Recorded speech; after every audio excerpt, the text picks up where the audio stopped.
BismillahirRehmannirRahim. You were talking, I think, 2 questions ago about the need to be tested, and that going through hardship pushes you and makes something else come out. BismillahirRahmanirRahim. If a person's being and you were talking about children.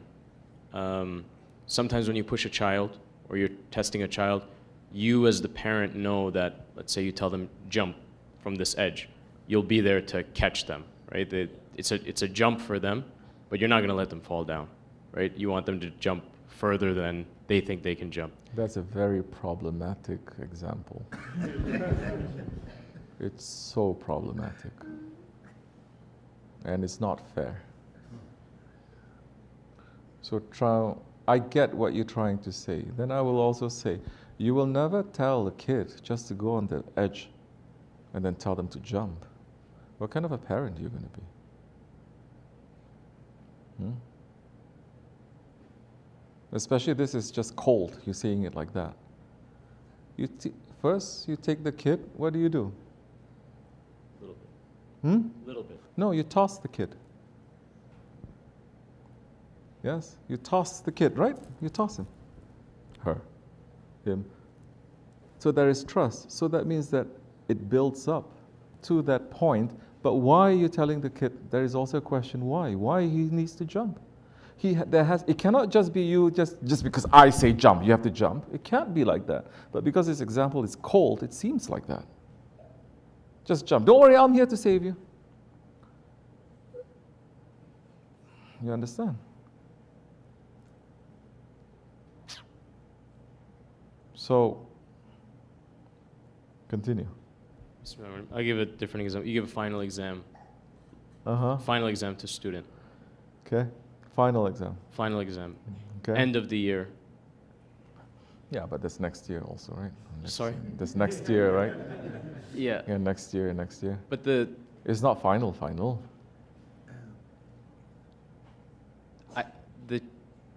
But there's the possibility as a student that you could completely fail and have to repeat that class. Sure. Right? Okay. But as a teacher, repeating a class is not failure. Repeating a class is compassion, and it's another chance. That's not something. It's not a punishment. Repeating a class is not a punishment. Punishment is you don't get to go to school at all. Which in other countries, that's how it is, no?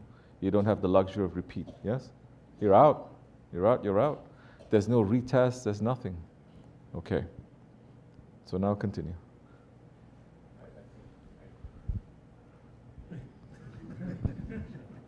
No, go ahead.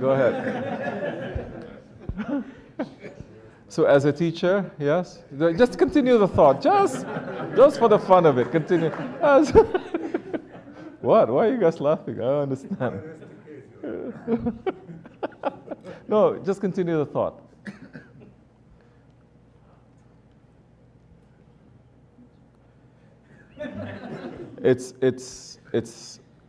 It's beautiful when you see someone trying to think. They're not just blah, blah, blah, they really, lack of a better word, they're making something. They're not just repeating, they're very careful, right? So go ahead, make something. How does a teacher get through to a student whose fear is not necessarily not having studied or something like that, but just that, like maybe the test is a last chance, or that test is, it's not even the fear of being tested, it's the fear of the consequences of the test. That they don't feel like there's anything underneath anymore, that there's a catch anymore. How does then what the student thinks like that? Yeah. And how does the teacher deal with that?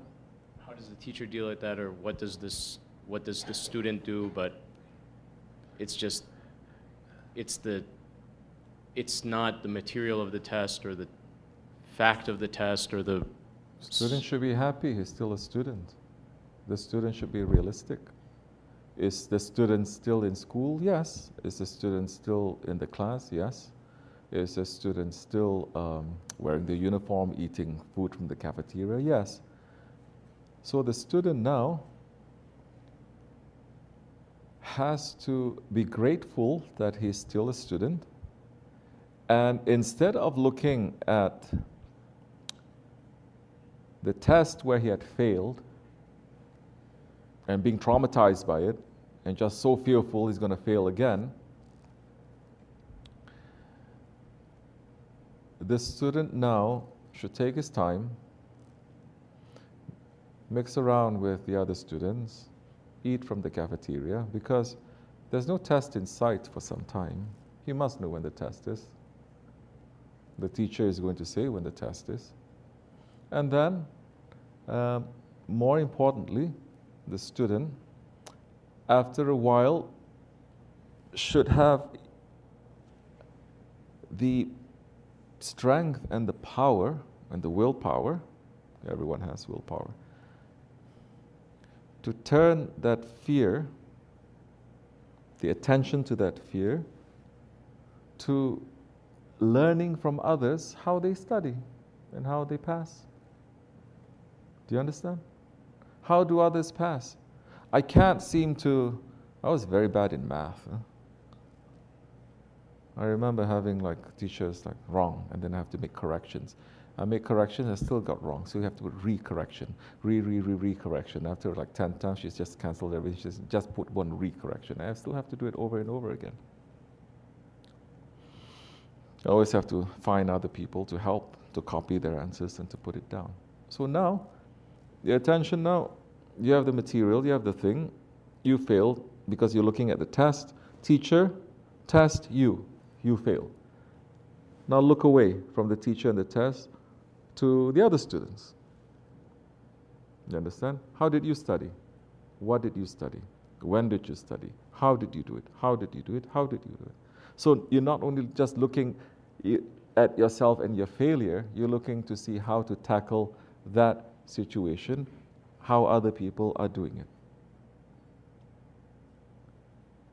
You have to turn away from that comfortable habit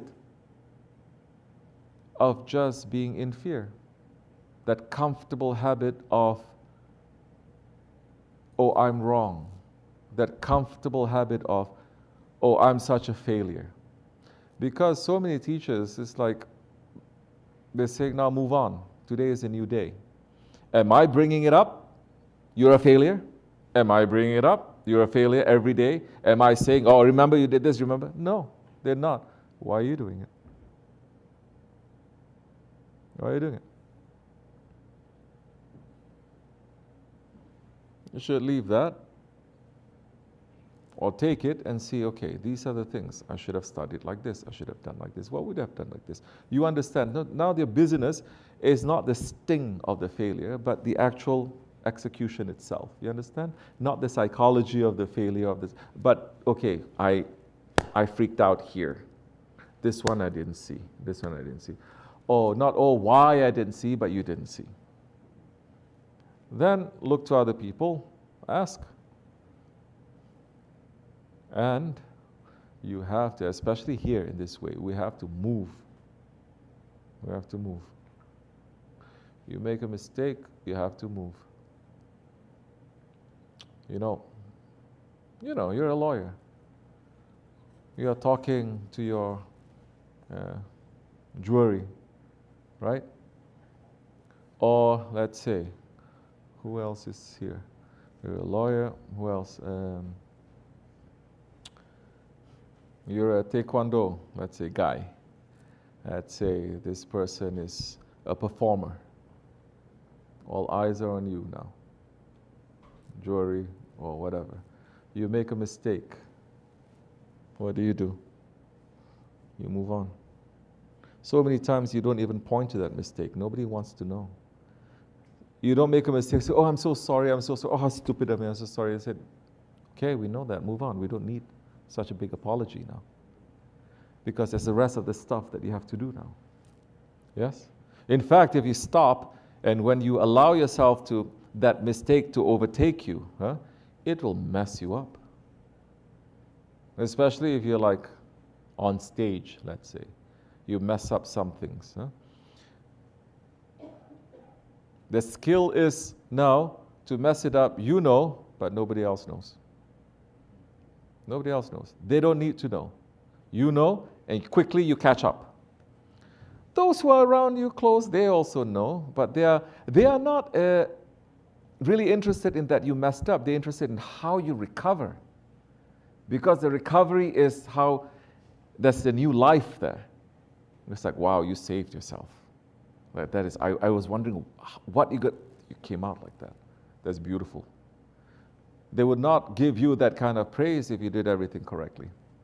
So how do you recover? We are in this way, we are going to make mistakes over and over again. We have to recover.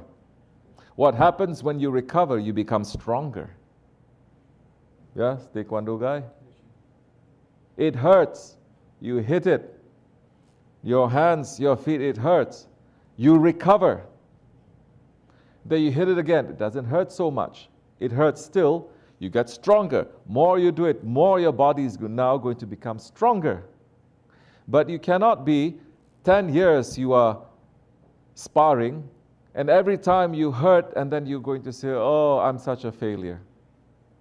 Oh, I'm such a failure. Oh, I don't recover. Because especially if the teacher is not doing that.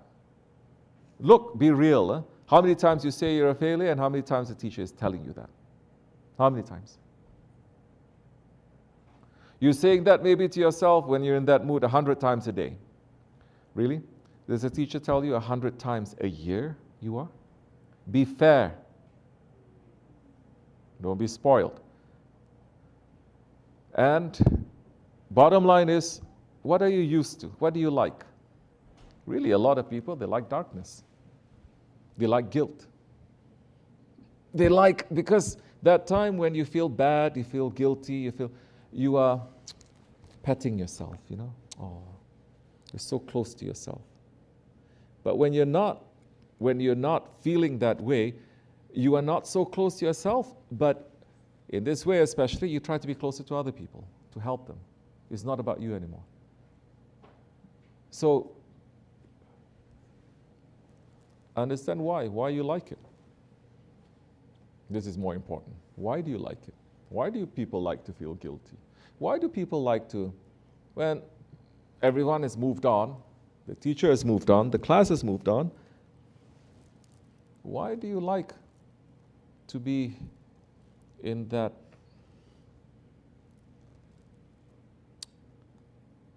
cotton wool, you know, in that swaddling? Why do you like? Because that time you are giving yourself a lot of attention. A lot of attention. You're talking to yourself a lot, you feel a lot. When you're not in that mode, you're not that close to yourself. Because you're more out, you're more start to, yes, but you start to do things.